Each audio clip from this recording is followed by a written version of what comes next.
Hey everyone, it's Mary. Welcome back to my channel, and I am so excited to talk to you guys today about how I finally read Birthday Girl by Penelope Douglas. Before we jump into my review, I will go ahead and apologize because we are again recording on my Chromebook. It has a tendency to freeze every now and then, so I apologize if you get like a big section of me just like, and there's nothing else going on. It's because it froze. My phone is still on the fritz, and unfortunately I don't have money to buy a new phone right now. It's gonna have to wait a few months, so I'm gonna just record on my Chromebook. But I did have people tell me that the audio quality was not as bad as I thought it was gonna be, so we're gonna carry on and go with it. I am so excited to talk about this book today because I have avoided this book like the plague for a couple years now because I was scared to read it, which I will explain to you guys here in a minute. So this book came out in early 2018. I think it was like springtime, so like March, April, because I remember watching Booktube at that time and it was like everywhere. Like everyone was reading Birthday Girl by Penelope Douglas. She's kind of this Booktube darling in the romance world. Lots of people read her and love her, and her books are very widely read on this platform. And you either love her or you hate her, is what I found out. I have avoided her like the plague because she's known for being very taboo, and she's also known for not skimping on the naughty scenes in her books. You guys know that I do read naughty bits, and I have read books that are more naughtier than others because when you're reading romance, it's really hard to avoid that. And unfortunately, I don't care for many like Christian romances because I just don't. I like the darker stuff. I'm not going to talk about a mafia dude or like a vampire in Christian romance, so I don't read it. And unfortunately, you can't avoid naughty scenes because that just comes with reading romance novels. So I try to be very careful about reading ones that are less naughty, if that makes sense, or that are written in such a way that I can skip over those scenes and get to the actual meat of the story. So I have avoided her for that reason, but also because her books are very, very taboo. She writes topics that most people would not touch because they're like considered wrong in modern society, obviously. Things like, there's one book, I can't remember the name of it, but it's like a girl who sleeps with her step-uncle and her step-cousins. It's like she sleeps with all three of them. And I'm like, yeah, that's not really a book that I would ever read because, ew. So I have avoided her books. But I have several friends who love Birthday Girl. And they have been telling me over the last couple years, you have got to read this book. When you read the synopsis, it is not what you think it's going to be. It sounds like it's going to be creepy and weird, but it doesn't actually read that way. And they are 100% right. So if you have heard this book described by somebody and you're like, there's no way I would read that because it's wrong and it's creepy, it's really not. And I'm going to try to give you guys a brief synopsis and then go into like why I think this story works so well. So one thing I will say is there's going to be spoilers in this review. So if you have not read Birthday Girl and you don't want to be ruined on the story, then you may want to skip my video. If you're like me and you don't care about spoilers, I'm a spoilerish lady. I love my spoilers and they don't ruin anything for me. Then please carry on with the video. But I think at this point most people on Booktube have read Birthday Girl, and if you haven't and you're kind of on the fence and you don't mind my spoilers, then again, carry on. Alright, so the book starts off with Jordan, and she is 19 years old and she is celebrating her birthday. She works as a like server at a bar. I think it's a bar. It's like a restaurant that serves beer. I think it's a bar. And she is celebrating her birthday. Her boyfriend is supposed to pick her up and they're going to a party. My glasses are slipping. Just ignore that. I have bifocals. Just ignore that too. Anyway, she is celebrating her birthday and her boyfriend doesn't show up. And he's like, well, it's going to be a couple hours before I can get to you. So she decides to go to a late night showing of a horror movie and just kind of like kill a couple hours while she waits for him to come get her. Well, long story short, she ends up going to this movie theater. That's my new saying, by the way, just ignore it. She goes to the movie theater and she has this whole cute little scene where she's like dropping the popcorn and dropping her phone. And this is me. This is me. A lot more times than I want to admit. So she's dropping her phone, it flies under seats, and she's like, crap, I gotta go crawling under the seats, I gotta go find my phone. And while she's finding her phone, she meets this older gentleman. And this older gentleman and her end up chatting and just kind of hanging out. They decide to watch the movie together, and they're sharing snacks, and they're making little jokes, and talking about like movie trivia, and how she loves 80s music, and all this. There's this really cute, flirty conversation that they have. But it never goes further than that because he's like, she's too young for me. She's like, he's too old for me. I've got a boyfriend, I'm not a cheating lady, so, this is fun time, but, it's not going to go anywhere from here. Well, on the way out of the movie theater, she calls the boyfriend again, the, no offense, crappy boyfriend in this book, and he does not answer his phone.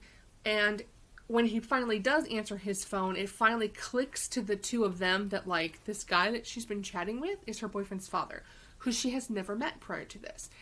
Part 2 of this is that her and her boyfriend are down on their luck, and the father has decided to allow them to live with him for a while until they get back on their feet. So prior to this, she knew she was moving in with the father, but she had never met him before, so they had no idea. So awkward turtle here, realizing that, this guy that I think is really cute, but I can't, be with because I have a boyfriend, is my boyfriend's dad. That's not awkward at all.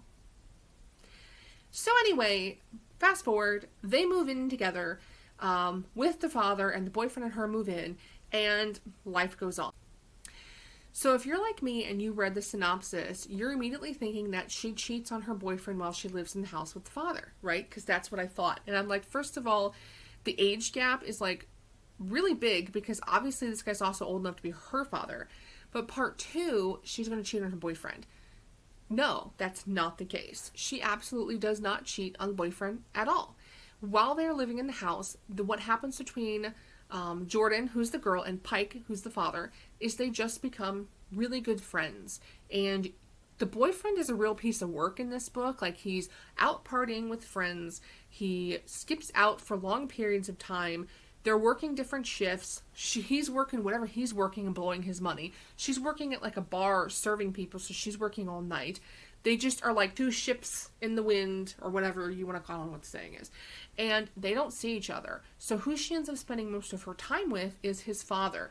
And they just become really good friends, right? Like, she starts cooking meals, and they plant a garden together, and she goes and helps him because there's like a flood coming in. She helps him like put sand. There's all these really cute scenes where the two of them just get to know each other and become friends. And it's really funny because even though there's this age gap, you see that they're really compatible with each other, right? Like, they like the same things, they like to do the same things, they like to hang out together. They just really enjoy each other's company, and it's a really cool friendship that they develop.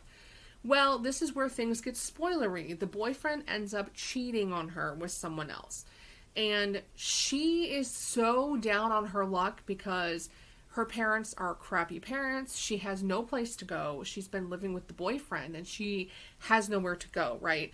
Well, Pike feels really guilty about what his son did to her. I mean, he gets mad at his son. Like, why would you cheat on this girl who, like, is a really good person, and you treating her like crap?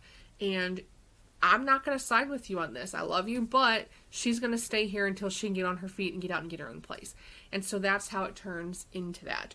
So as you can imagine, once the two of them are broke up, that friendship between Jordan and Pike continues to develop until about 2/3 of the way through the book, you finally have the two of them, like, admit to each other that they like each other in that way, and the relationship kind of carries on from there. Now, the reason I think this story works as well as it does is because even though there's an age gap, it doesn't feel like there's an age gap. So let me explain this. So Jordan is 19 years old and Pike is 38. He is technically old enough to be her father. Technically. However, Jordan is a very old 19-year-old. Her parents are bad parents. I'll be honest with you, bad parents. She has been working on her own from a very young age. She was out on her own very young because the parents didn't take care of her. They had like drug and alcohol and abuse issues. And so she has basically been on her own very, very young. She has had to take on working, paying her own bills, making her own decisions. So even though she's 19, she really functions more like an adult would, even though 19 is technically an adult. You guys know what I mean. It's like a young adult. So you're still trying to like, oh no, mommy's not paying my bills for me. I have to figure it out. But Jordan's not that way because she's been on her own taking care of herself for many years now. And so she's very, very mature 19-year-old. She almost comes across as like mid to late 20s feeling is what she really feels like in this book. She's way, way, way ahead of her age in maturity. And even though she has like those little kid moments that pop in here or there that a normal 19-year-old would have, she's a very, very mature 19-year-old. On the flip side, you have Pike, who had his child at a very young age. I mean, he's 38, so he was like not too far out of high school when he got his girlfriend pregnant. And so he had to put a lot of his dreams on hold, right? He didn't go to college like he wanted to. He didn't join the military like he wanted to. He had to basically like drop his entire life and work 2 or 3 jobs until he got into his current line of work to pay child support and to raise this child. And the baby mama was a horrible person who told all these lies about him and made the child not like him. So it's this whole thing where his life has just really, he had to grow up fast and he didn't get to be this young, carefree 20-year-old. So even though he is 38 years old, he is not that old, you know what I mean? Like when you think of a 19, 20-year-old girl, you're thinking the dad's probably like maybe in his 40s or something, and he's not, he's a little bit younger. But not only that, now that his son is older, he's starting to go after some of his dreams. So he's got this house and he's got a job, but he's starting to do like these fun things that he's wanted to do his whole life, but couldn't because he had to take care of his child first, sort of thing. So I think that's why it works, because you have Pike, who's young at heart, and you have Jordan, who's more mature than she should be because of her life circumstances. So even though there's the age gap, it doesn't feel like there's that much of an age gap, if that makes sense. The other thing that I think really works for this is that they just have so much in common. So for example, you're like, what could he possibly have in common with a 19-year-old? But like, she loves 80s music and she loves old movies and she loves just being out and like, you know, doing all these normal everyday things. And there's this really sweet scene in the book that made me cry. It made me cry. Because at one point, Pike lets her go. And the reason he lets her go is because he says, I'm too old for you. I have nothing to offer you. I don't have a college degree. I don't have the world's greatest job. I had to give up all of my dreams to raise my child. I'm 38 years old I'm just now trying to figure out what I really want, because I haven't had the chance to be who I am, who I really want to be, because of this, you know, no offense, but, you know, shackled kind of feeling of having to raise a child at a young age. And so, and he doesn't say that in the book, but that's kind of the feeling you get. And he lets her go because he says, you know, she's smart and she has this bright future ahead of her. And he wants her to be able to achieve all the dreams that she has in life. And that she's got her whole life ahead of her to achieve them. Whereas, you know, 10 years from now, I'm going to be like 50 years old and I'm not going to be fun and cool anymore. And she's going to have her whole life ahead of her still. And so he lets her go. And then she didn't get all of her stuff packed up. He finds this, like, I don't know if it's a jar. I don't remember if it's a jar of, like, all these dreams she has in life. And her dreams are normal things. It's like, I want to take the kids on a vacation to the lake every summer. I want to camp out in the bed of a truck someday. I want to, you know, it's normal, like, things that are not, like, she doesn't have this dream of, like, I want to travel the world. Or I want to go save, you know, people with Doctors Without Borders. Or, you know what I mean? Something crazy. She has nothing crazy. Her dreams are normal, everyday simplicity, and it dawns on him that her dream in life is just to be loved and to love the people that she has in her life. That's all she wants. She just wants a family and to have a home. And he's finally dawns on him that, like, I can provide her with that. Like, I can achieve those dreams for her. I can help her do that. It's not unattainable.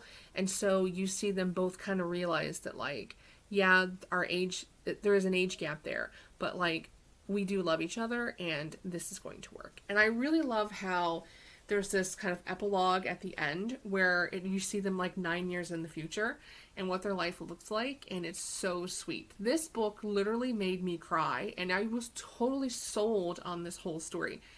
I am such a fan of this book, and I'm so mad at myself for not reading it for these last couple years because I was so afraid of this being so taboo, and it's not. So again, there was no cheating, and it doesn't really feel like that big of an age gap. Even though the age gap is part of the storyline, it's not what you think it's going to be. And it, you know, I don't usually condone, you know, almost 40-year-old men dating 19-year-olds, but in this book, it's so well done that, like, you totally are sold on it. And I really loved this book way more than I thought it would. In fact, this book is really going on my top books of 2021 list that I've made for me, what I've read in 2021. It goes high up on the list. I can see why so many people love it. And for me, it's like 5 billion stars because I just thought it was so well written. Now, with that being said, I'm not in a huge hurry to read a lot of other Penelope Douglas books. I would have to maybe ask other people who have read her works, like, are there books sort of like Birthday Girl that maybe aren't quite as taboo or that are well done? Because, you know, some of this stuff I don't think I would ever read. But I love Birthday Girl, and I really want to buy a physical copy to put in my future library because it's one of my favorites for sure. Alright, so hopefully that was spoilery, but not like over-the-top spoilery.